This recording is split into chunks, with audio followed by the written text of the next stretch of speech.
Hello and welcome to Major's Mess Hall, episode 227. I'm Gavin and I've got Chris again. How are you doing, Chris? Hey, Gav. Yeah, I'm doing good. Thanks. How are you? How am I? I'm fantastic because we just done a really good interview with Lara. I can never pronounce her second name right. Lara Vafiadis. Is that right? That's Is it. that how you would That's it. say it? Yeah, I think I, so. I Yeah, never maybe want to say someone's name wrong, but I love her surname. It's so different. very Um, distinctive, isn't it? But yeah, we've just had a chat to Lara Vafiadis and Chris, explain who she is. She's phenomenal, but you sum it up for us for the listeners. Yeah. So Laura is just such an incredibly impressive person.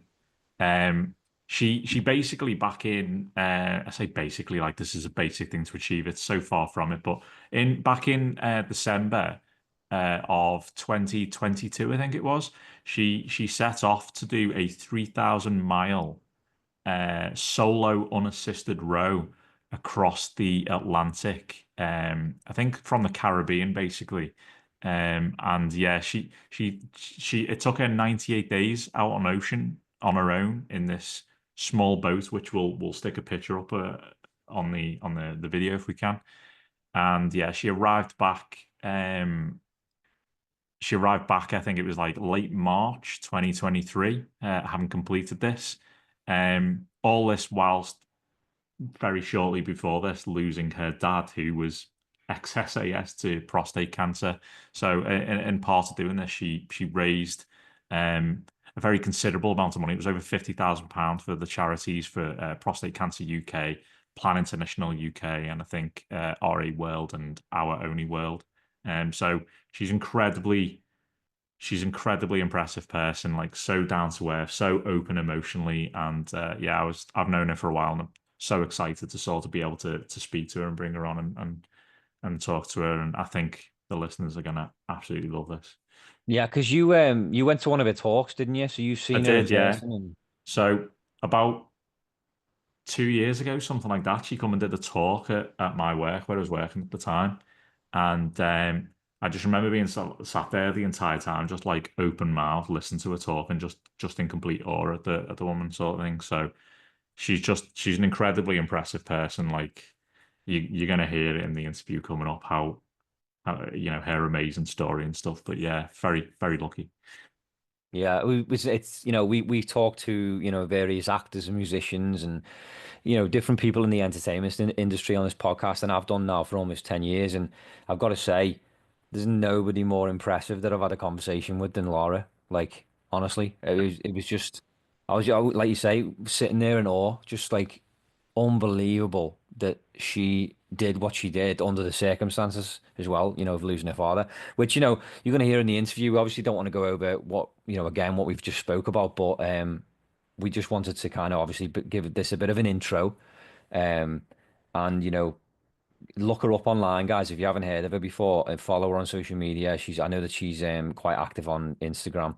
And if you've got what is it you use? The I can never LinkedIn. She's on I LinkedIn I as well. I follow her on LinkedIn, yeah, because Yeah, I think she's in tech when she's not when she's not being an adventurer. She's in tech, yeah.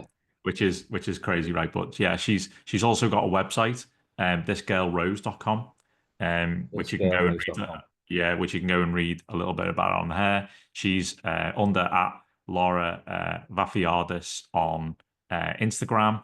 And I think, like, again, if you search for this girl Rose, you'll find her on there. And there's a whole bunch of videos and stuff that you can go and check out of when she was out at Ocean and various other sort of things that she's talking about and stuff. So, yeah, just go check her out. She's amazing. Yeah, don't want to spoil anything, so I'll leave it there. Yeah. So we'll just jump straight into it then. This is our interview with Laura Vafiadis.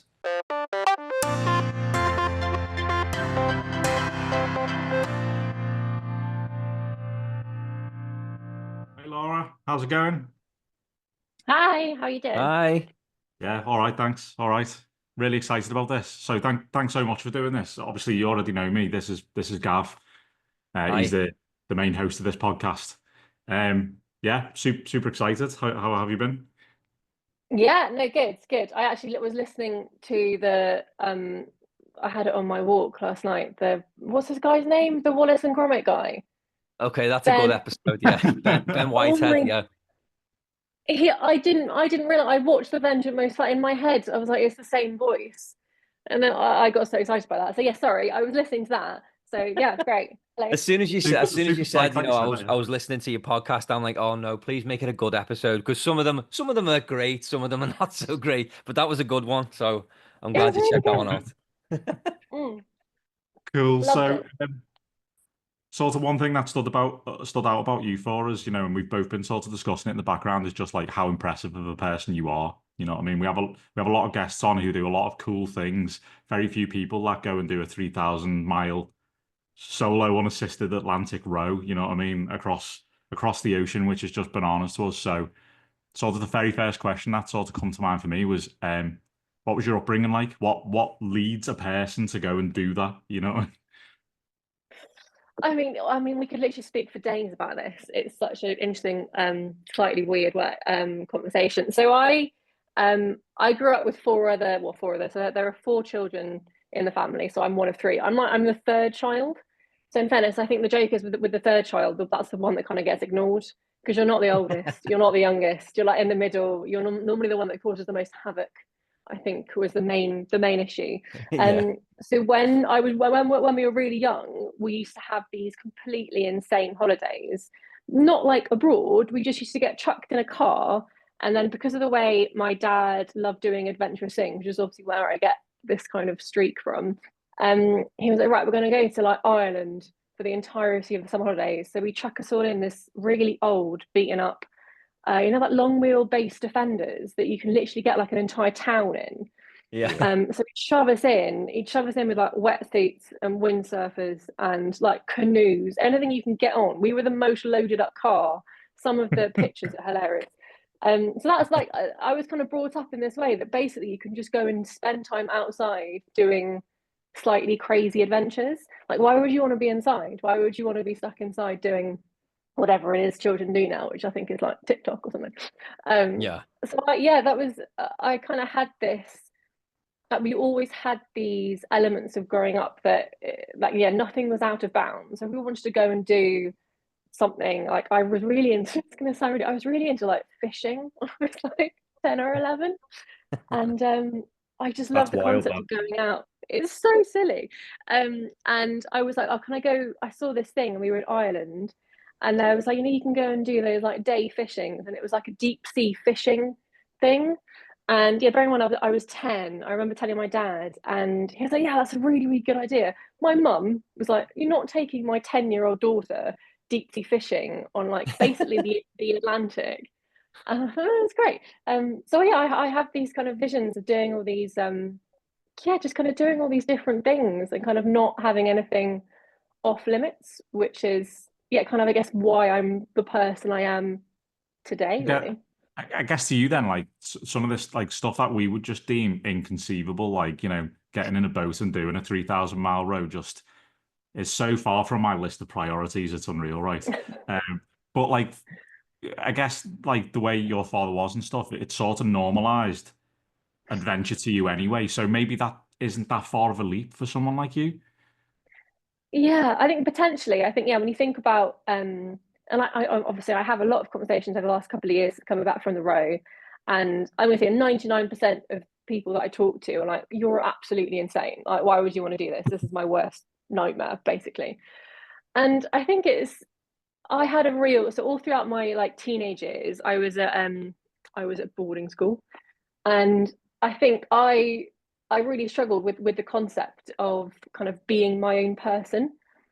And when I was younger, this was really easy because you're surrounded by like when you're a child and you're 8, you can run around being an idiot and it's perfectly fine. I think when you get to kind of teenage years, when you're 11, 12, 13, 14, there is a stigma around having to conform quite a lot. Yeah, So I like think I social pressure, lost, isn't it? yeah, I lost Yeah. that streak. I kind of lost that slightly unhinged, adventurous streak that I know I have. And it was quite nice to come to kind of get it back. And I think kind of doing this row, I've realized that I have this, and I've been kind of like keeping it under wraps. Obviously, I didn't when I left school, I didn't go to university. I said didn't. I basically did 6 months of a fine art degree. Thought it was a complete waste of time. I I just was like, I love art, but I was like, what am I getting from it? And I ended up going sailing. So I was like a fully qualified yacht skipper by the age of 21. I And did I thought, something this is it. similar. I went to It's just college, like, did fine arts for like college, and I did the same. I made it a year and then just went, what am I doing? You know? yeah. I was like, I quite like, I enjoy, the odd bit of drawing, and I was really into like my sculpture and being really slightly out there and stuff. Um, but no, so I was getting it back, and I was getting this adventurous streak that I kind of just kept under wraps because I thought I had to be like everyone else. And then when I didn't go to university, I realized, oh, you don't have to be like everyone else. You can actually do something else that's a little bit different. So I think when I Yeah. got to the kind of being surrounded by this slightly unusual adventure that I kind of found in the ocean row, I was like, yes, it was really like singing to me. I was like, this is exactly what I should be doing. So yeah, So you it's not as mentioned there about crazy as like I think it is. you mentioned that you went to boarding school. You were about 8, Mm, were you, when you were in boarding school? yeah. So do you think that like that played a part in like it? I don't know. Would that like harden you as a person as well and sort of give you a lot of independence? Like I've no idea what boarding school is like, but like I imagine that probably did sort of play a part into the person you are today. Yeah, I actually had a really interesting conversation with my sister because she was sent to boarding school even younger than I was. And it was only recently, and we were talking about how, and I say this to friends now that have got 7 and 8 and 9 year olds, and I'm like, can you imagine sending your 8 year old away to basically go and live somewhere else? And they've all said, no, why would you do that? And I was like, I think it does change you. It just makes you, obviously it makes you really self-sufficient from an incredibly young age, Yeah. Yeah. which I look at and go, that was quite useful. I think that I was capable of doing a lot more at the age of 10 than probably most 10-year-olds now. I think Definitely. it was good, but there are factors that I kind of look back and go, yeah, there are an elements that probably weren't quite okay. I think you miss out on being a child because I was a grown up. I remember being 10 and just feeling like I was a grown up person, which I don't Yeah. think at 10 you should feel like. You should still be able to do all the silly things that you're doing at the age of 10. So it was an interesting time. Not that I regret my parents sending me there, and it was it was kind of an opportunity that they worked extremely hard for, and my dad for a long time didn't make me forget it. Um, but Hmm. it was kind of part of the way I grew up, and it definitely would have changed me. Yeah. You speak of your dad there a couple of times, and like your dad, from what I understand, was a very interesting man as well, wasn't he? Because he was SAS, right? Yes, yeah, he was. I've realised, and I've been told off for this. I say this too much, and I'm not allowed to say as much as I think I should. Um, so yes, yeah, he was. He had a really interesting upbringing. He was like half Greek, half German. My genealogy is completely off the charts. I went and did that my ancestry thing. Turns out I'm German, Greek, Egyptian, like Little bit of everything. Scandinavian. It's completely, yeah, it's not, it's quite unhinged really. But yeah, so he had an interesting kind of way of growing up, but he was massively dyslexic. So massively dyslexic in the 1950s was that you're basically an idiot. That's how you're treated at school. There was no other way of looking at it. They're like, if you can't do simple kind of reading and writing, then you're not very intelligent. But he was the most intelligent man I think I've ever met. It was just different in the way kind of his intelligence works. And he still used to write things in a completely in like illegible way. And I was like, yeah, I think that's what it is. And he was like, yeah, it is. I haven't learned how to spell it. But he just had to work in a slightly different way. And I think it made him incredibly driven man that just found different ways to make life work for him and not in a kind of traditional sense. So he has, his background was just, I think somebody needs to write a book. I will get around to it hopefully at some point. But he was just, he was incredible as a father figure. He was, I mean, I have to say he was the best father I could ever have hoped for, basically. Yeah, I was really sorry to hear that you lost him to prostate cancer as well. That must have been incredibly difficult for you going into, your massive challenge. But one thing I noticed from, obviously the listeners won't know this, but we did a bit of research going into this, and listened to some of your previous podcasts, and what's very evident for me, even in your LinkedIn post, because me and you are connected on LinkedIn, right? But like, it's very evident that his voice is always with you. You know what I mean? Like, speak about him a lot, and it's just so lovely to see. And it seems that like before you went into your big challenge, it's sort of like, whereas most people in that situation would have just buckled, you had like the sort of adverse sort of thing to that. You said, right, I need to get it perfect.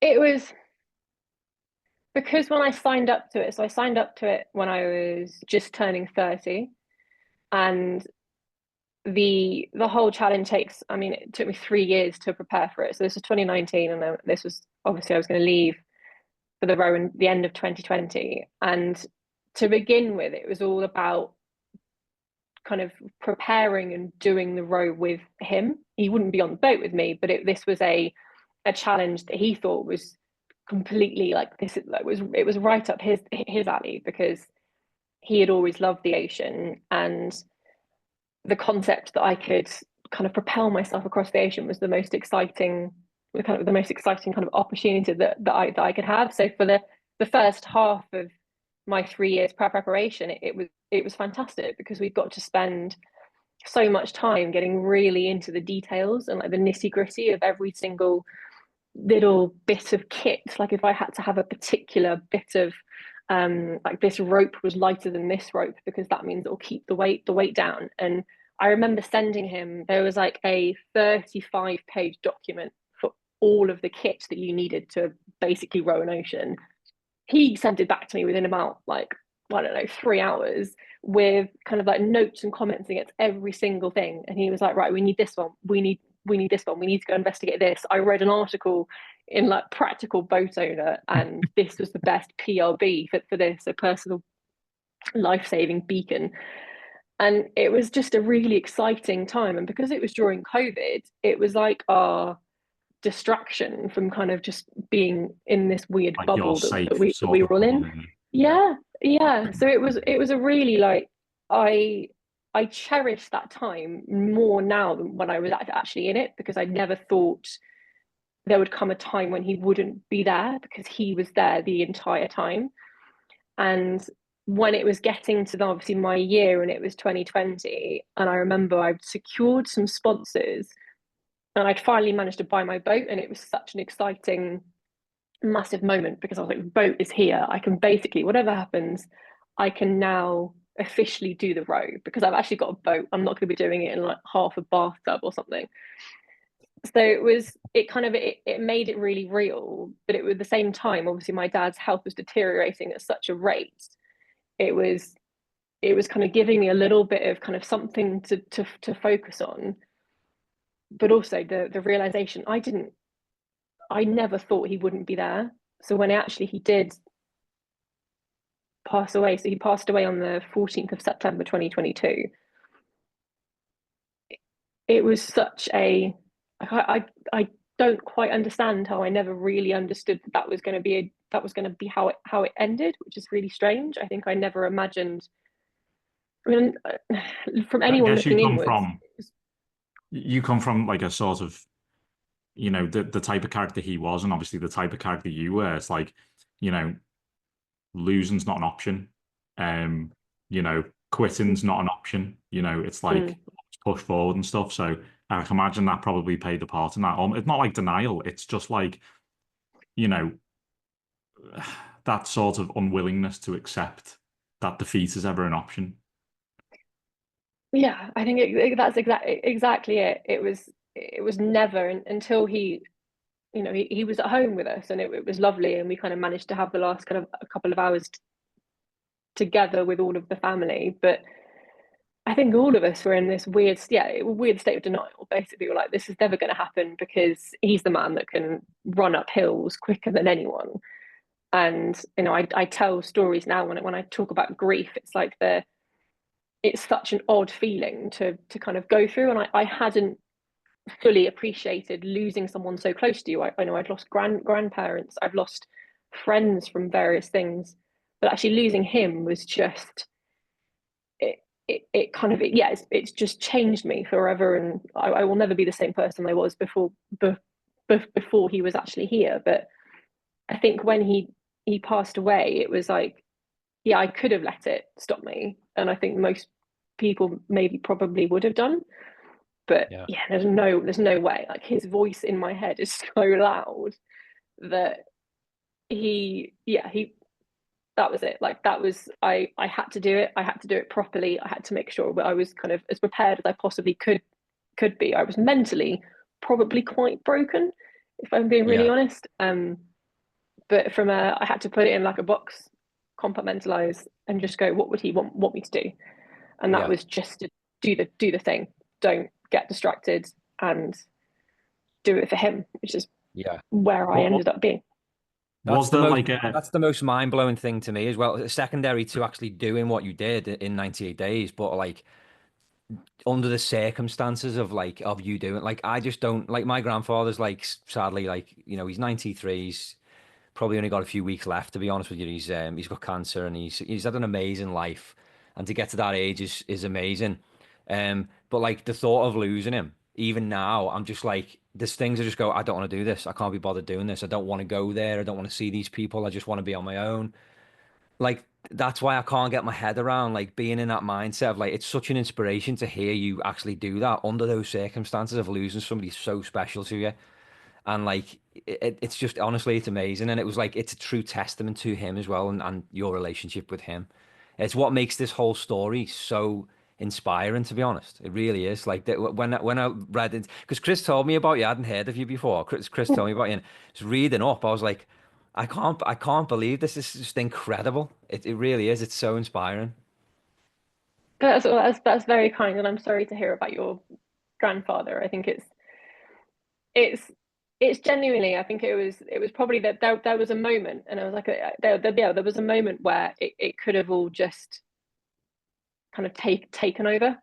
But Yeah, I think I've had this obviously from a really young age. It was like you just have to. I think there's a quote I used to say. I think it was on my website, and I think because people quote it back to me, and it's like basically don't look left, don't look right, just look forward and focus on yourself. And I think that's what I really had to do, because it wasn't probably just for me, obviously, because I had my mum and my brothers and my sister. It was really important that I kept moving forward for them, rather than kind of get so caught up in obviously the pain that we were all in, yeah, and those feelings of just utter loss, which are so hard to articulate, but also yeah, really hard to know when it's going to hit you. And I think I yeah, remember I had a talk booked in for, I think it was 5 days after he passed away. And the lady who booked me to do the talk, she rang me up and said, basically, I've seen this about your dad. Are you okay? And I was like, no, but I'm still going to come and do the talk, because again, I needed to carry on for him. And I think it was standing up there and kind of talking. It was to a school, so it's one of those things where I had to be kind of not too emotional about everything. But actually, when I was sharing my story and obviously seeing, these were like 15 to 18-year-old girls, I had to be. I was I was honest. I was really honest with what was going on and how I was feeling. And I was like, but actually, the point I'm making here is that we go through all these horrendous things in life, and we all go through them. We all go through loss, and we all go through grief. But there is a moment that you can make that choice of just going, for them, you have to carry on and you have to keep moving forward, because it's I mean, from my dad's perspective, that's what he would always want me to do. exactly. Yeah. Um, Yeah, did because that you was could the like most it important would have thing. been easy to go like you could have not like nobody would have blamed you if you'd have pulled the plug and said I Mm, can't do this, I'm not in the right mind frame. Nobody would have said to you seriously you're not gonna. mm, Everyone would have understood, but you did it for him because you asked mm. yourself what would he want, and that's 100%. That's it. I mean that's what you have I to think do it's in Yeah, life is doing what it would for yourself as well, isn't it? Because you know that's what he would have wanted. It's like, you know what I mean? Like if you were upset or something and you told him, I'm sure he was a very caring father, so he would have, I don't know, you tell me, but he would have given you an arm around the shoulder yeah, and said, it's okay, just take a minute and stuff. But on the other side of that, did that don't look left, don't look right, just look forward come from him? yeah, Yeah. See, I've yeah. got like a rather cheesy thing behind me, but like it's it's not over when you lose, it's over when you quit. And Mm. whenever like I know it's a cheesy sort of picture, but I love it because it's like for Yeah, look me, what's in my my voice background, Chris. Don't worry about it. talking about but for me it's like that's my inner voice, you know what I mean? Like when things get hard and stuff, the thing that I start repeating to myself in my head is not over when you lose, it's over when you quit. Just keep going, Mm. just keep going. Whatever it is, that's sort of like my mantra for getting by, you know what I mean? Like moan about it, be upset, express, do Mm. you know what I mean? Be emotional, but don't stop going forward, which Mm. is Well, I think that's really nice. it definitely, I think I had to really hone in on him, so I had to kind of really listen to the his voice inside my head, because like there there were definitely moments, especially in the run up before I left to go to the Canary Islands, which is where I started, where I could have just let in the emotions, but I didn't mind, and I didn't mind that I was getting really emotional about it. And I had lots of moments of like being on the plane, and I was crying on the plane on the way to my start line. And I remember this lovely old lady who was on her like, I think she was going out for her like normal holiday to like Tenerife, and it was one of those conversations that she probably wouldn't never remember it, but just it was like just sitting next to her and having a lovely chat with this old lady. She's about 75, and it was just so lovely because I just needed someone there in that moment of just talking about what was going on. And it's just, yeah, she would never know that meant so much so much to me. This lovely little old lady going to sit in her villa in Tenerife. But it was an incredibly, I guess, raw couple of months before I left. But I I guess I was so thankful, weirdly, that I have such a big family, because if I was having to go through losing him and I was like an only child, like I was so, as much as my siblings have probably, we argued and fought over my 35 years, in those moments of being kind of so lost as a family, we were obviously all kind of found together. And yeah, I was so thankful that my parents, we used to joke, like, how on earth could you have had 4 children? So thankful that, that they had like 3 other children that I could speak to and share and probably be closer than I was ever before, which seems strange, but yeah, it was brilliant. Trials pull you together, don't they? Just just before we completely dry out our listeners, I want to just go back a second to that kit list that you spoke about, Mm, right? Because I've heard you talking about this and it made me chuckle, right? But you basically said that this kit list you got with you, was it 35 items, something, was the most yeah, expensive kit 35 list you've ever pages. seen before. Um, Yeah. what like can I ask how much was it and what was on that kit list? Yeah. So the whole row is a kind of a collective. You're looking at like £110,000. So the most expensive item was obviously the boat. The boat is about 60k. So this kit list was basically £40,000 worth of kit. And I was kind of just going through it, and I love the fact that my dad, as much as he was like, this is the best one, every time I put a thing on there, it would like increase that. He was like, well, you can get this one for like 250 quid, or we can get the one that's like rated the best in the entire Yeah, and world, it's 200 and grams it'll cost you. lighter. And I was Yeah. like, but I loved the concept, and it was like it's something that we've kind of taken through life. Because I remember when I was younger, again, another one of my weird hobbies, metal detecting. Don't look at it too closely, but I'm completely obsessed with the Detectorist, best show ever. And It is great, isn't it? basically, It's so funny.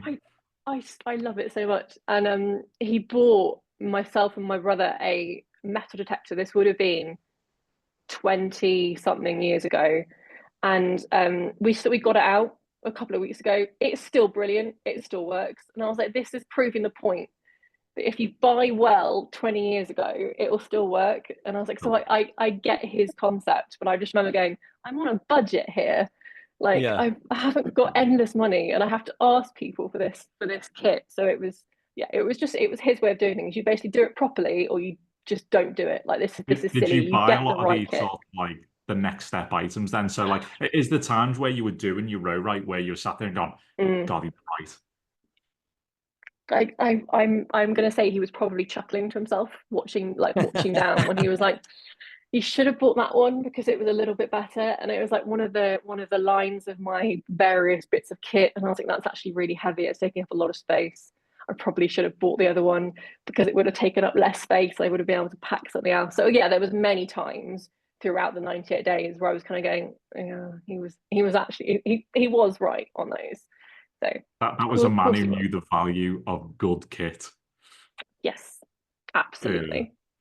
God, that's hilarious. What have you done with the boat now? What happened to the boat after? So she is currently sat in my mother's farm shed. um, she she's one of those boats. So when I came off the boat, and no one's going to mind me saying this, I did not want to get on an ocean row boat ever again. In the moment that I got off that boat, um, weirdly, over the 12 months after I came back, my attitude changed quite a lot because, on reflection, I was like, uh, I actually really enjoyed it, and I was like, I would love to get out on her again. Um, so there are plans in place, and I'd quite like to use the same boat again for my next row, um, which will be Would it hold up exciting. to I it? won't Like, say too much.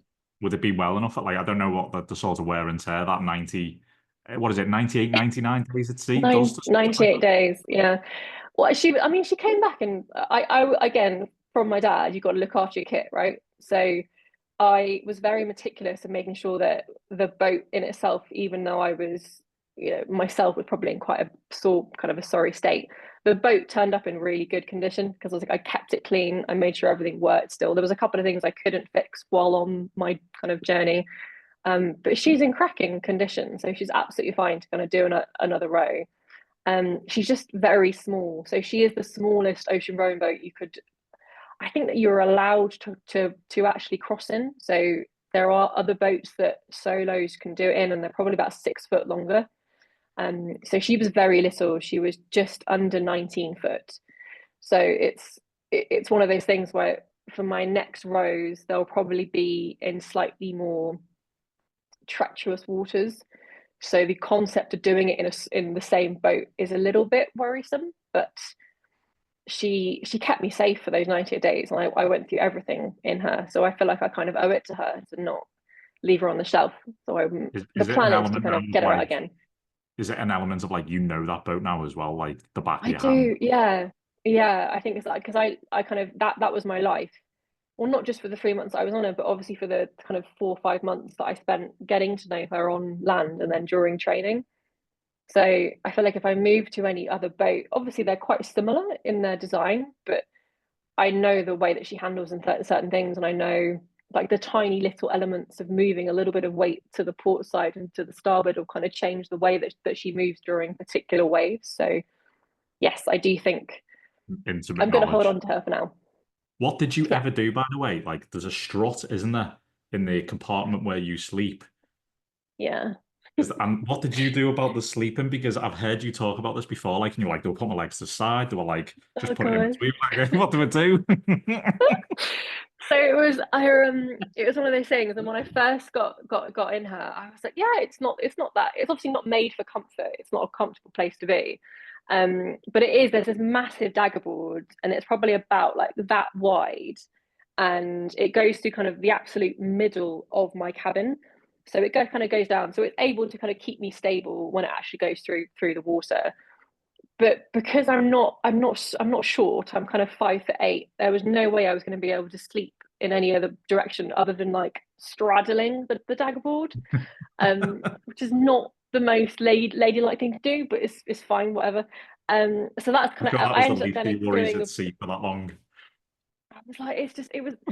I tried to find the most comfortable places to sleep, but it was a mixture. I'd kind of change it up. I'd kind of go to one side, but if I went to one side, that would mean I'd have to, because of the weight distribution of the boat, I then have to move a load of stuff to the other side of the cabin to try and even out the weight. Otherwise, the boat when I'm sleeping would be like that, basically. And that's more work On to do its the following day when you're about to start rowing and stuff again. exactly, which is really, really No, ridiculous. Oh, But I that's think that brilliant. I'd listened to a podcast that you did with someone, and you were talking about like you were down there sleeping and stuff, and I'm thinking, oh, it must have been quite big then, because I hadn't seen a picture of the boat, so I looked it up. Couldn't believe mm, how small it was. You were talking about like Hopefully being we can able put to actually pictures get up now. Like, inside it. But I also had it, when I first heard about you rowing, the first thing because I know nothing about rowing at all, I had imagined like just like a little like canoe type thing. Like I didn't know Yeah. what to expect. It's not like that at all. It's like, I mean, it looks quite intricate to look at it, but it is only small, isn't it? Like I just couldn't believe you actually was able to sleep in there. It's amazing. I With all mean, your kids. sleep is very underrated, is what I learned for 3 months. I would rest and occasionally sleep. I think there was moments. So when I had a fair amount of storms on my crossing, hence why I was 98 days out there. And I think trying to get comfortable when it's blowing. So I kind of 45, 50 knots. So this is basically like force 11, just one under hurricane, and it was never comfortable. But I kind of found ways to kind of make it comfortable. I had a friend who was about 7 months pregnant before I left, and I was at her house, and she had this weird pillow that, I don't, because I was like, I've had friends Pregnancy that have pillow, been big pregnant. sausage thing. It was really, and I literally looked at it and went, oh my God, that is the perfect item that I can take for my boat. So I remember ordering it. I ordered it to it was like my parent, like my mum's house, basically. And I got it out, and my mum looked at me and was like, are you okay? And I was like, no, it's not, it's not that.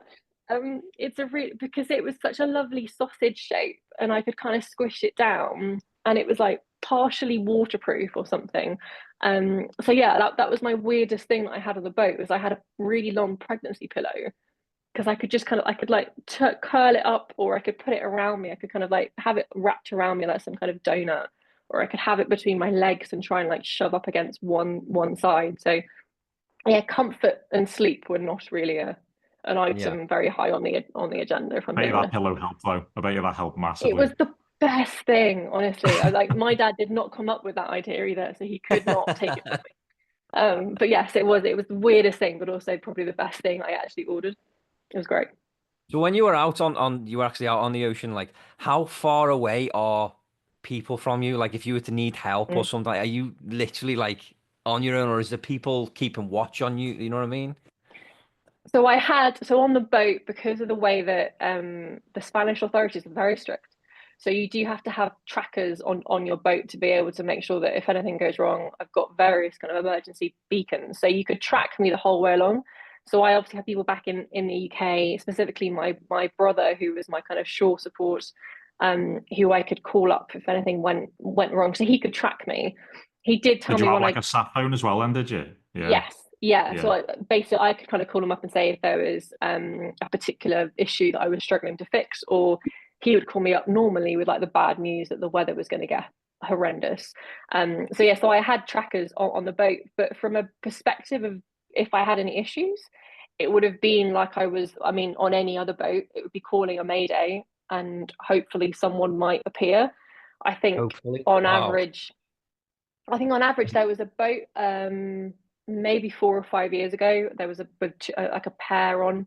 So it was two guys. I think they were either in their life raft or in their boat for about 23 hours before like a massive tanker came past to come and pick them up, because it's just, you'll get lucky. Like you might get lucky and there's a tanker not that far away, and I'm talking 400, 500 meter tanker. So the kind of danger levels of either staying in your boat but also trying to be picked up by a tanker, which is probably could just squash you and might not even know that you're there. It's kind of like a toss up between the two. So it was very much if there's an issue, if it's life threatening, you'll kind of you kind of leave it up to the Just kind of at the ocean mercy of gods. whatever's there, yeah. That's amazing. Yeah. Did you Mm. have any emergencies when you were out there? So Did you I have any had sketchy moments? there was Yeah, so I had a couple. I think the one, the one is the kind of the most obvious one, is I had a capsize. So this was when I'd gone through the worst storm. So I had the worst storm after about 10 days of being on the boat, but now we were into January and I was kind of feeling okay. I got hit by a rogue wave. So I just come off the oars. It was like 10 o'clock at night. I thought I'm going to go and have a cup of tea. I remember getting in my cabin, putting one latch down on my cabin, and then this wave would have like properly slapped me from the side. It pushed the boat over and underneath, so I was now properly upside down. because I guess I wasn't expecting it, because the waves weren't very big. It wasn't like it was a massive storm. There was a couple of things, and that my oars were out kind of absolutely kind of parallel to the boat, so they were almost acting as like an anchor to stop the boat flipping up Flipping the back right way over. again. Is it Yep. is it meant to right itself? Is it It's designed to do meant to that? right itself within 30 seconds or something. They're meant to be incredibly quick. They're kind of built like old lifeboats. So you can imagine kind of like a lifeboat shape, and the way that they have compartments all down the middle of it that are filled with various bits of air and stuff. She should just flip back up again. Because I wasn't expecting it, she didn't flip back up again. And I kind of remember just sitting there, and it was about 20 seconds had passed. I'd hit my head on the nav station, so I was feeling a bit disorientated. Because I hadn't shut the hatch properly quick enough, there was water coming in through the hatch. And I just remember thinking, I thought this was a really stupid way to die in that moment. I thought this is not the plan.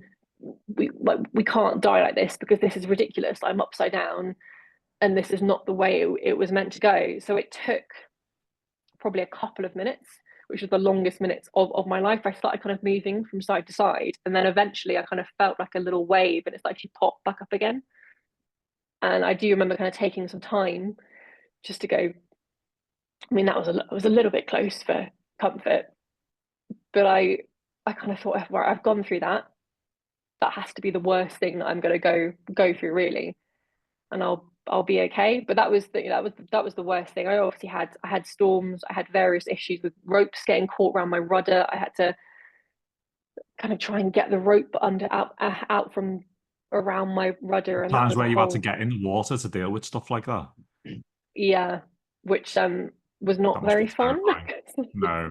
I can imagine. It's like I've always had a quite a severe it is quite severe, so severe fear of deep water. And for someone who basically grew up on the ocean, so grew up on the sea with my dad, I was very happy being on top. So I was very into sailing and windsurfing and canoeing. I did not want to go in. I never wanted to go in the water. It was, as much as I loved swimming in a swimming pool, the idea that I was going in and it was just darkness. And I remember kind of looking, because there was quite a few times where I had to either go in and fix things, or because of how slow an ocean rowing boat moves, they get a lot of barnacle buildup. So you get these things called gooseneck barnacles that attach themselves to the bottom of ocean rowing boats, and they will slow you down almost maybe half to 60% of your speed. So when you're going Wow. three knots, you're going one. So it's quite important to try and get these barnacles off. And it did get to a point where it was still quite rough, the waves, but I was going it so slowly, and I could feel the boat just dragging through the water. Yeah. That I knew I had to get in. And that was probably the worst thing for me personally, because of the concept of, I'm just tying a rope around my waist, I'm looking down, and it's not the fear of, yeah, it was just, you've no idea what's below you. And I'd seen sharks, I'd seen whales, I'd seen various things around me. I'd seen like Portuguese man of war jellyfish that have they've got Whoa. tentacles 40-50 foot. And that was the worst thing. I think the first time I had to jump in and sort anything out or clean the bottom of the boat, it took me about 40 minutes. And I sat on the side of the boat, and I kind of did an element of praying, which for someone who's not religious, I thought I may as well give it a go. And I kind of I asked, I was like, if anyone can help me right now, I'd quite like some help. So I jumped in, and I think I spent 40 minutes in the water the whole way around. And I remember looking down going, is that shadow either really far away and it's massive, or it's really close? Is it a shark? Is it a tiny little pilot fish? Yeah. Is it a whale? I have no idea. But yeah, I 5 imagine being kilometers so of far out water. from shore, that's just like massively amplified as well. Like I do scuba diving every now and then, so it's nothing like what you've done. But I know when you get off of like a diving boat and you can see and you look down, you know what I mean? And it's just black. Like it does freak people out. And like whenever I tell people how to do that, normally one of the like within the first 10 minutes, one of the questions is like, oh, have you seen sharks and have you seen this? And so yeah, like there must be a fear of, I think, like being that far out. Did you get a fear of getting separated from your boat? Because that is your life. So I think maybe at the very beginning, I think it's my it's either a good thing or a bad thing. I think my attitude became what will be, which probably sounds quite cavalier. Now I've said it out loud, but I was always attached to my boat, so there was always a harness that I basically clipped on. I got more confident as the kind of weeks and the months went on, and I remember kind of having a rope around me and cleaning my boat for like the fifth or sixth time, and I just kind of floated. But because I had a rope around me, I felt like it was okay, and the boat was kind of moving further away, and I was just floating in the ocean. So yeah, I think at the beginning definitely because that's my entire lifeline. But I was quite hot on making sure from a safety perspective that I wasn't You were making sure. any. Yeah. Yeah, I think there Like, was quite a few times never got where in the water, I'm guessing, without that harness.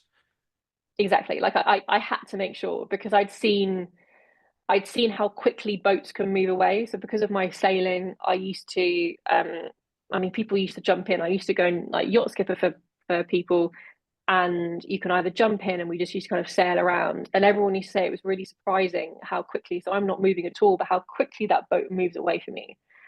And it was like the that element that I'd already seen, so my experience of kind of going, yeah, don't make any silly decisions and kind of don't make any mistakes. But I think it was the moment where it was about 3 or 4 weeks in, and there was some massive waves, but I was still rowing, and I got hit by a wave full on in the chest, and it almost winded me. And I just remember thinking, this is so like utterly wild being in this environment. I can't make any mistakes because that would have basically winded me. That would have pushed me off the boat, and I would have been gone. So it was moments like that that kind of just kept my maybe slightly cavalier attitude sometimes Check. in check. Yeah, Oh yeah. God, that's crazy. Did you celebrated like Christmas or something at sea, didn't you? Like, did you celebrate Mm. any other sorts of special occasions or anything like that out there? So Birthday? I had New Year's obviously, which was quite odd. That was a very weird. I always thought, and to be fair, I always think New Year's a bit of an odd time anyway for most. I think either people think it's a real big thing or it's a kind of massive letdown. I think being out there at New Year's alone, I found almost more surreal than Christmas. I think with Christmas, I had so many issues on Christmas Day. Like I had a massive power cut and everything was going wrong. It kind of took my it was my distraction. But then I had lots of little Christmas presents that was really lovely. But New Year was a weird one in that I was moving into a new year that my dad wouldn't be there, and that really hit me. I think because I'd still been in the year that he was still there, and then thinking I'm now moving into 2023 when he's never seen this year before, and I'm now older than he's ever seen me. That was quite an odd moment. But no, I kind of didn't really have any other major things. I think when I was out there from like a celebrating perspective, other than halfway, I kind of celebrated halfway. Obviously, I think I'd bought myself a little can of espresso martini, which on land I love.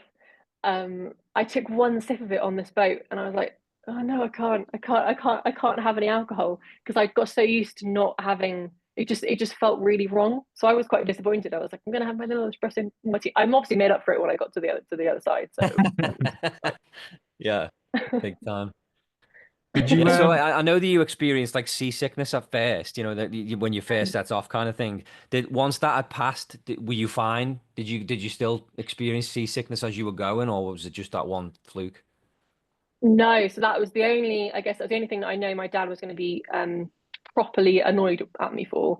But no, so I only had seasickness from, it was about 4 hours after I started, and it lasted for 5 days, which Five was days, constant, wow. yeah, constant It's the why would he have been worst annoyed? feeling as Why would he well, have isn't being been it? sick. Why would he have been Yeah. annoyed about that just out of interest? Like, is there Because I something you didn't, brought on yourself? Like I heard that you shot out of the gates and you were going like 4 knots or something wild, right? I Like was fast. going, yeah, I was going so quickly. I was really happy with myself.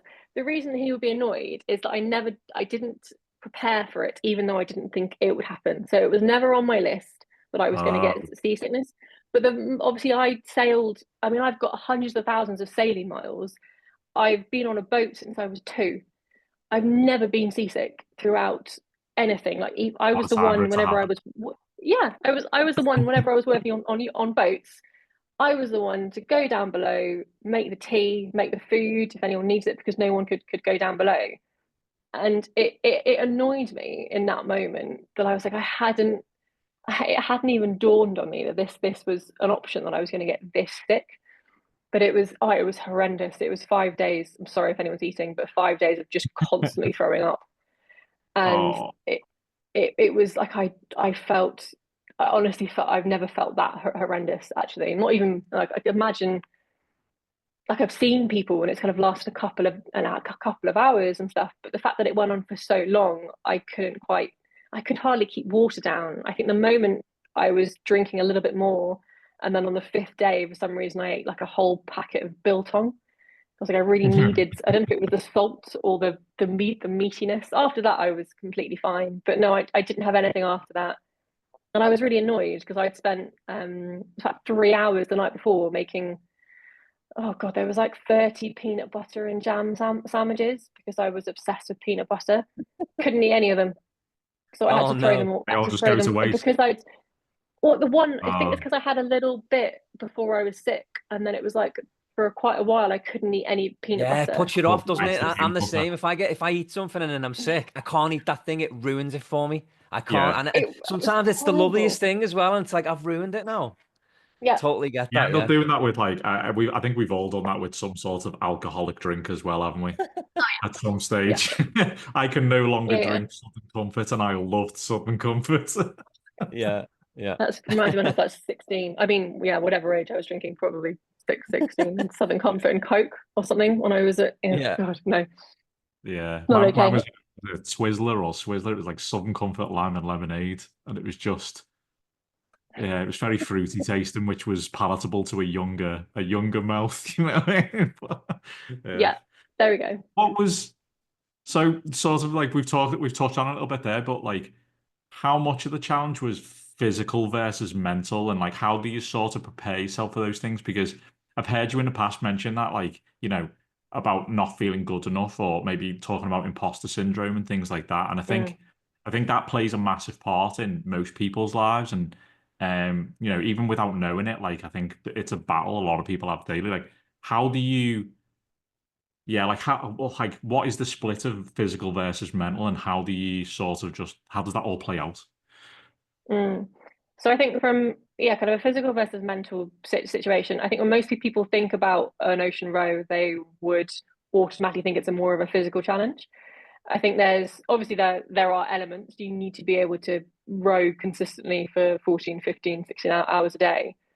But I think it's amazing what the body is capable of from a mental standpoint. And I think, yeah, when I was in the lead up, and I think probably throughout my 20s as well, I think my kind of elements of this imposter syndrome that I still do struggle with now, that I never kind of think I'm either doing enough or doing the right thing.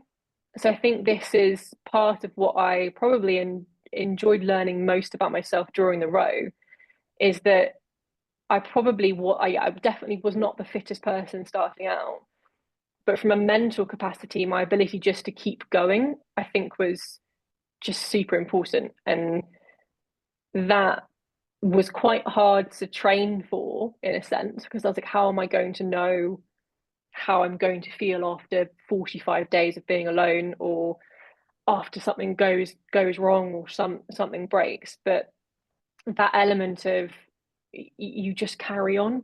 And it's like I had this, I guess I had my game plan before I started. And obviously, like you said, I came shooting out of the harbour at some stupid rate of knots, because I was like, this is what I want to do. I want to go and be really, really fast. When I Months of realised that that prep was and all, stuff like that. Let's well, go. it was honestly, I think when I realised that that wasn't going to plan, and it wasn't obviously going to go the way I wanted it to go, that was either going to affect me in a horrendous way, and I was gonna let these kind of little bits of this self-doubt and everything that I was feeling come through, or I had to just kind of go with the flow. And I think it took me probably a week or two of figuring out that, okay, this isn't the road that I thought I was going to have. I've had a lot of issues, I've had a lot of stuff break, but I fixed it. It was the capacity just to keep going. So I think when I look back on kind of like my, my physical training before, I enjoyed it. I was definitely fit enough to kind of do the row, but even having the loss of my dad, it almost made me mentally stronger, because I thought there was no way in hell that I was going to give up. Like there was How nothing. organised you for it, like. Yeah, like barring getting mowed down by a container or something, there was absolutely nothing that was going to stop me getting to that finish line. It was almost not even it wasn't a conversation at all. So it Doing was that definitely 14, 16 hours of rowing then, did you have mm, like specific coping mechanisms? You know, like as I says, like that quote behind me, it's not over when you lose, it's over when you quit, sort of thing. When mm, I'm like, say for example, nothing on the level that you've done at all, doing a half marathon, when I'm running and things get hard, I just start repeating that to mm. myself in my head. Do you have any coping mechanisms like that when you're rowing for 14 to 16 hours a day, which just seems balmy? Yeah, it's crazy. It seems like, I think when you think about rowing, and most people think about rowing on like a rowing machine in a gym, and they go, I can't do like for 40 minutes. I guess it's different kind of rowing, but I think the thing that got me through was I have a massive love of podcasts. So I knew if I could get through so many podcasts in a kind of day, I've done my stint. So it was like and then it was like Harry Potter books. I'm not really a Harry Potter fan, but the fact that I could listen to this and it could take me away, it was quite nice. But then there were lots of days where I was just able to just sit there in silence, and those are the days that I almost probably enjoyed more. But I think having those things in my head, it was always just I can do this. Like that's the most simplest thing that I could possibly say to myself. I couldn't let those creeping doubts come in, because those are the ones that were going to cause me more. It would cause me pain. Like I'd obviously feel, I don't want to feel pain like that, and kind of feeling that massive insecurities that I'm not enough when I'm all alone. So just telling myself I can do this, and you just do one stroke at a time, and then you do 10 minutes at a time, and then it's an hour at a time, and then you've already listened to 3 podcasts. Great, I'm 3 hours in. um it was definitely those kind of ways of doing it, but I know throughout the row it kind of changed because of the length that it took me. By the end of it, I was probably having weeks of not listening to anything, because I'd got so used to my world of being in my complete and utter isolation, sat by myself. It was kind of rather wonderful being in this environment that obviously I know not many people get to experience in that way. So it did change that kind of my ways of coping with that monotony of doing the same thing over and over again. I think it took me a while, but just to appreciate where I was. I didn't need any of those distractions. Obviously, I kept listening to music occasionally and podcasts, but I'd listen to the same podcast like 10 times over when I thought I could just You had like quote a it. limited run and you sort of burned through them, did you? And then you just had these I periods of really, it must be quite yeah. it must be quite sort of like meditative, like almost like meditation in a way. Like Mm. that's a long period of time to just like do you just zone out and just like row and you just with your thoughts for hours?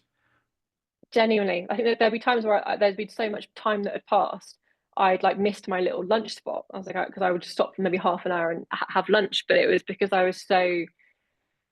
almost kind of put myself in this kind of weird trance of just doing the thing. And I think you just carry on.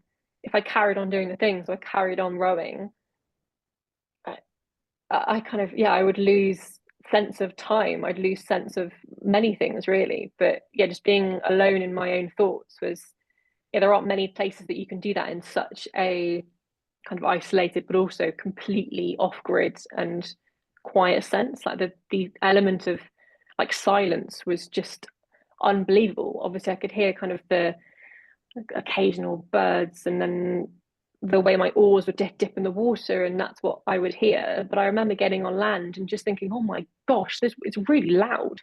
Like everything was really, like there was Planes and people and there was cars and phone. people. Yeah. There was so much noise, and I just hadn't.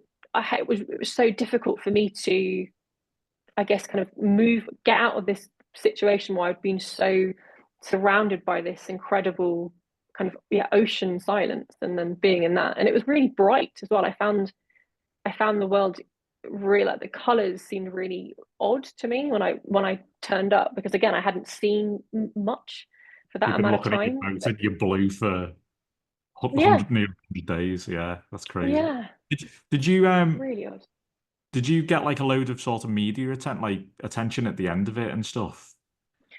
Has that I did. changed?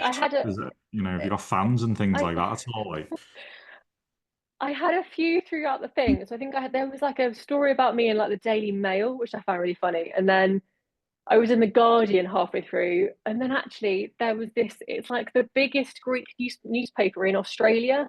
They picked up the story, and I had to have an interview midway with this Greek newspaper. And I was all over like the Greek like news in Australia, because they've got a massive, because obviously I'm part Greek. And I found that really funny.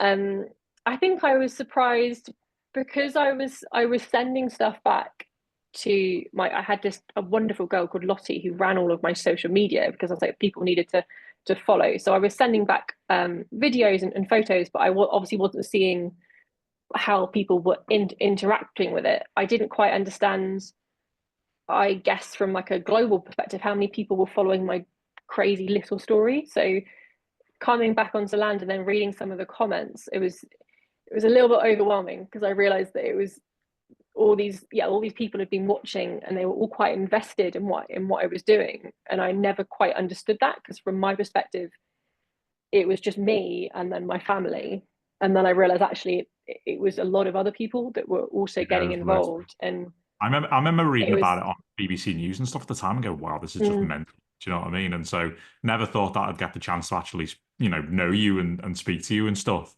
Yeah, that's just crazy. Like, so what's next for Lara? so I've been umming and ahhing with various things. I think like I mentioned, the boat will have to have another outing, definitely. But there are a lot of other things that I'm, I guess, trying to work on. There's one adventure that I'd love to do, because my brother, so my older brother Charlie, was the one that was my shore support. So he's got this same very adventurous spirit that obviously we've both got from our dad. And we have this idea that we're going to do a massive cycle, hopefully this year. So it'll be about 3,000 miles. Evidently, I don't like to do anything under 3,000 miles. That's like my limit That's your now. magic Like, number. I don't want to get involved. 3,100, yeah, I'm totally that.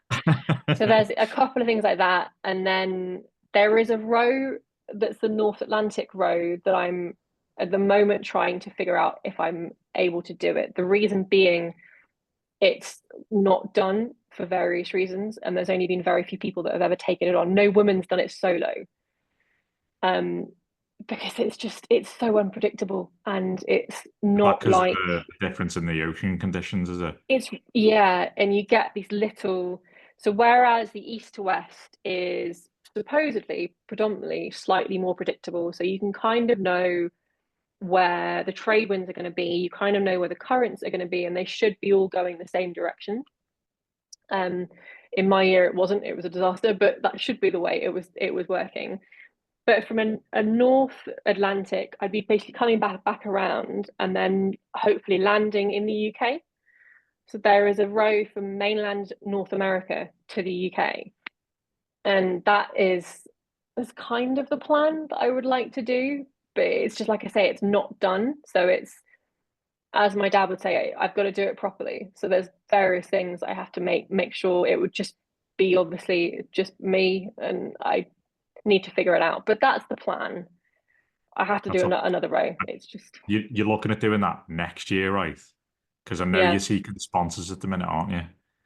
yeah, yes. God. That's the ideal. I think there's, because of the attraction, because no woman's done it before. Like I said, there are reasons why, because it's completely nuts. But it's that attraction and that just unknown, which I find So quite has a bloke enticing. done it? As- A bloke has done it. There's been, I mean, they're all like special forces guys that have done it. So that yeah, kind of gives you an idea. Um, but yeah, no woman's done it. So I need to, but you're going to be the yeah. first. Come on, you can Mm, do it. We all I believe in you. know. So If if you anyone did can it, do it, it's you. if you did it and you succeeded, would that be in the record books then? Would you like could you do like Yes. an official like that would be amazing. That really would Yeah. be. So I would be the first woman to ever row solo from North America to mainland UK. Wow. Yeah. Where would you So land that's in the, the UK then if you were finishing that? I mean, in my head, I've got this idea of going into Falmouth. But in fairness, I think when I get to the UK, I would not care where I landed as long as I Just could get wherever. onto land and wherever I could safely make up to shore somewhere. I think Falmouth because I know it. I did a lot of sailing around there when I was training, but I just anywhere as long as it's mainland UK did not matter. So where does it start from? Like in North America, whereabouts? So there are various different options. So quite a few people, which I'm not going to do, they go from New York. Um, there's a New York, so I think the stat is there's about 15 people that have tried. These are all men. 7 of them have got out of the Hudson, and like 8 of them haven't. Wow. Because it's an incredibly there's lots of tidal situations, but it's just because of the shipping lanes. There's massive shipping lanes, and as soon as you get out into the actual Atlantic, you're completely kind of just shoved with this massive kind of gulf, weird winds and currents, and you can basically just get shoved onto the rocks. So there's been quite a few people that have happened. One guy, his boat burnt. It's almost like a bit of a poison chalice of the row because there's been so many people that have tried. I'm not going to say where the other ones are because I think I'm probably going to pick one of those, but it'll be mainland US is the plan. Okay, so not Canada then. Would it not? So I don't think it would count. Yeah, okay. Fair enough. Because No, it would count. Gav's The based plan in would be Nova mainland. Scotia. So Yeah, like I'm in Gav Nova could Scotia right now. That's why I Gav asked. could go Are you? you could go Yeah, along and yeah. cheer her on from the start and put and I'll be waiting at the Yeah, well, I end. would. Yeah, yeah, definitely. I think there is a guy that's done it. There's a couple of guys that done it from Nova Scotia. Um, there was an amazing guy called Yari. He's like a Finnish firefighter. He's like an actual in-person Viking, and I think he did it from. Is it St John's? Where's St John's? Oh, that's Newfoundland. Yeah. Newfoundland. Okay, so that's where Yeah. he did it from. And he did it from to like Finland. It was amazing. So yeah, there's a couple of options. I don't know if Nova Scotia would actually. It's still mainland. I could say mainland North America. It's Yeah. kind of correct. So you never know. Yeah. I will investigate.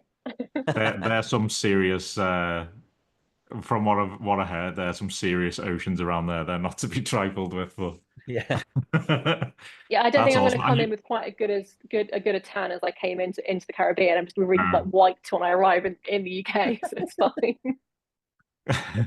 and you're writing a book at the minute, right? I believe. I am.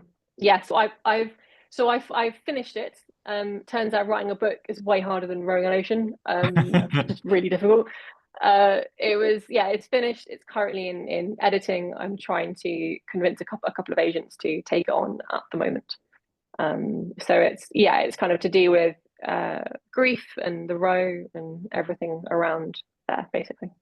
Yeah. Has it got a title? Yeah, I've been told the title's too wordy by an agent. So at the moment it's called Lost in Life, Found at Sea, which I thought was quite good, but I'm not I love that. an expert Perfect. at all. That's a perfect Yeah. title. I thought it sounded all right, but I'm sure I don't mind if an agent wants to change it and take it on. If you Please need a do. shorter title, just because you've mentioned it so many times, this chat, Unhinged. Unhinged. Oh my God. What was that? Sounds like, isn't that what Boris Johnson should have been called or something? Wasn't that like there was No, like Boris Johnson there was is some kind of unhinged as a. there we go. It's fine. I think I read an That's article that it should have been called Unhinged. Okay, so listen now, we're going to let you go very shortly, but we do have this, we call these the majors top 5, and they're basically just 5 questions that we ask many of our guests. And because you're such an interesting person, like I said to Chris, I was like, we have to get the majors top 5 into Lara because I'm just really interested to see what your answers are going to be. Some of them are a little more tough. Some of them are really easy. We'll see how you do. So I'll ask the first one, and then Chris, if you want to ask the second, then we'll just go back and forth. There's only five, so. Sure. Okay, So the first one is, what one song defines you? can't get any satisfaction by the Rolling Stones. Oh, nice. Did you listen to that one while you were out there? Did you? It was, yeah, it was it's the reason being, so it was played at my dad's funeral, and we had some lovely music, and at the end when the coffin was being taken out, it started up, and it was the moment where everyone was crying, but then everyone was laughing and smiling because it was like the best way that he could have gone out. That's amazing. But I remember when we were little, my dad was a terrible singer, right? It was horrendous. He could not sing in tune at all. It was like a running joke. But he used to sing the Rolling Stones songs to us, so we were brought up on any kind of Rolling Stones song, the Beatles, JJ Cale. It was like, this is what I have in my head. So that I can't get no satisfaction is one of the best songs, because it means that I'm always striving for more, and I'm always striving for better. So I love it. Wow, great song. Next question, and I'm sure you've had a lot of time to think about this given your row, but what is the perfect meal? Okay, easy. Do you want like starter, main course, and dessert? Because I've got it all planned Yes. Go out. for Yeah, it. definitely. This is like, it's like, okay, so starter, there is a restaurant in Brighton called the Flint House. They do the most amazing sweet corn fritters. They are the best thing you will ever eat in your entire life. If We you're in call for Brighton, go to the sweet corn fritters. They are absolutely amazing. Also, very specifically, a Scotch egg from Gloucestershire Services. I literally thought about this on my row. I love Scotch eggs. It's like the best meal because it's in. You could just eat it. Brilliant. What did Bob Mortimer call a Scotch egg? I think Bob Mortimer called a Scotch egg like pocket meat because you can have it in your pocket. Weird thing to say. And then main course, it is a very simple. It's my mum's roast lemon chicken with tender stem broccoli and potatoes. I was dreaming about that for weeks on the row. And then lastly, it's tiramisu. Because you can't get any kind of better pudding. Why would you want anything else? And then I suppose probably it. Sorry, I could go on for ages about food. I was obsessed I with just what I smashed used to think bag after about. bag of hula hoops or something, was it? What was it? It was my snack of choice was salt and vinegar hula hoops, and then Oh, they're I so got good. back. I got sent so many boxes of salt and vinegar hula hoops when I came back from the row. I was inundated with salt and vinegar hula hoops. I would be taking them on the next row, but I couldn't get enough of them. I was completely obsessed. It was like the best salty snack that I could ever imagine. I cried when I ran out on the row. I literally cried. It was my worst Oh, day. It was like day 64 when I ran out of hula hoops. can you imagine after all that you'd faced, the thing that broke you was running out of hula hoops? I know. Not that it ever would have, but can you imagine? Just on the Guys, I sapling can't going, I need to call it continue. in. I've run out of hula hoops. I've run out of my favorite snack. Please come and save me. Yeah, that would be Can you pathetic. airdrop It them really or would. something? Like, I'll row out my way. Yeah. Okay, next one is, can you tell us something about yourself that no one else knows? See, I think you've probably already heard it. It could be something Um, silly as well. I mean, you kind of just did with the hula hoops, but I mean, I genuinely completely obsessed with metal detecting. I have my own metal detector. I've been out. I probably go out once a week, and it's not something that I like to admit to because I feel like I don't do it in public, and I don't know why. See, I've never done it before, but as soon as you mentioned it earlier, I was like, I wonder if she's seen Detectorists because it's a great show. It's I'm honestly, it's like because I think when I was about 15, I had this idea I was going to go and be like an archaeologist because it was like a mix up of like Harrison Ford and then Lara Croft because of the name probably. Um, and I was like, I'm going to go and be an archaeologist. I was going to go to like Edinburgh University and whatever. It never happened. But then, yeah, I've had this weird thing where I've really been enjoying it because it's like the most serene thing you can do. You just switch off. I can't look at my phone. I don't listen to anything because I'm listening to the beeps of the metal detector. Oh my god, I sound like such a geek. And I absolutely love it. So I'm coming out now to you as a metal detectorist. That's awesome. I love that. I'm just gonna hide my face. Don't hide your face. Don't be ashamed of who you are. That's amazing. What inspires you?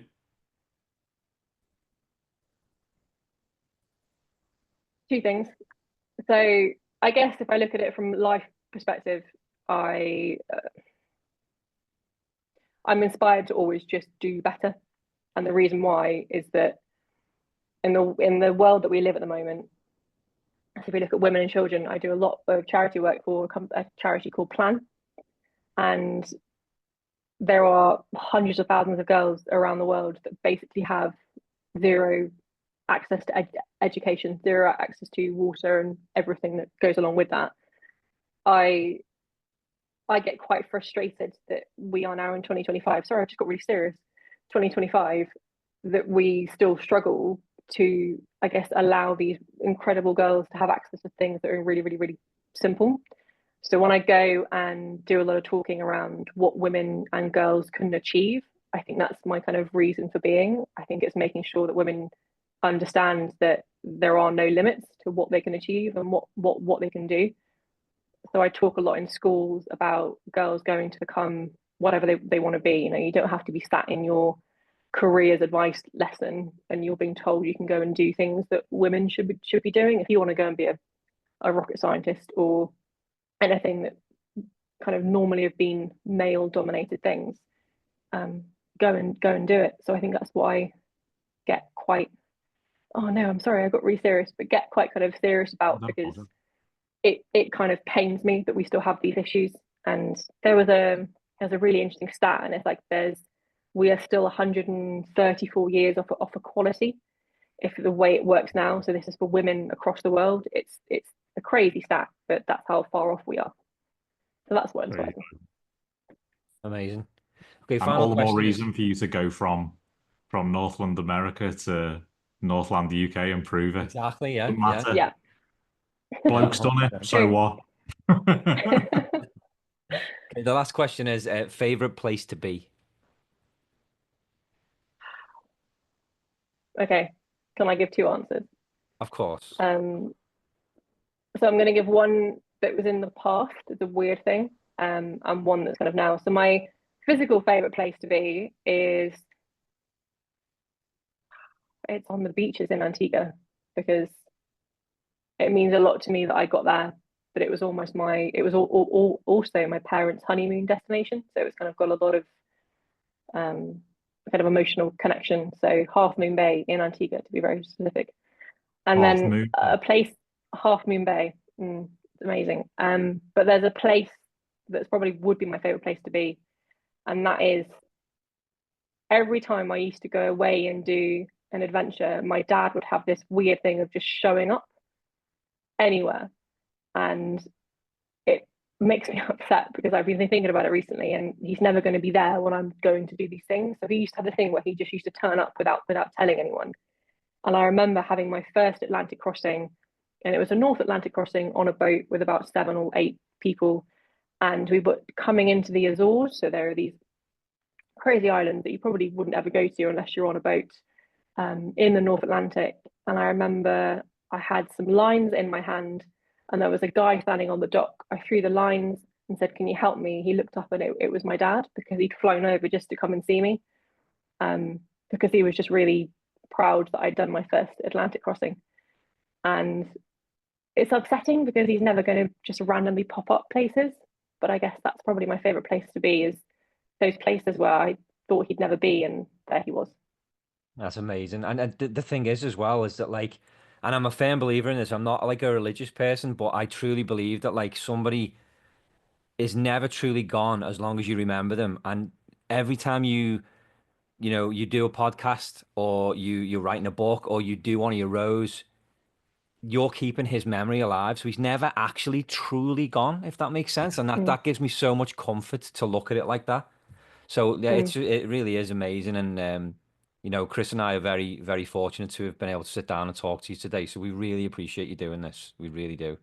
Yeah, massively. No, well, thank you very much for inviting me. It's like It's been really lovely, and I'm sorry I talk a lot, but it's No, I like, yeah, I mean, really I'd lovely. seen how many podcasts you'd done before, and I'm like, I really hope she's okay doing this because like she's going to be talking about the same stuff again, and you know, it really does. Honestly, truly, like to me and to Chris, like we're so grateful that you've done this, and please come back on when the book is eventually released. We'd love to talk to you about that when it comes out. Yeah.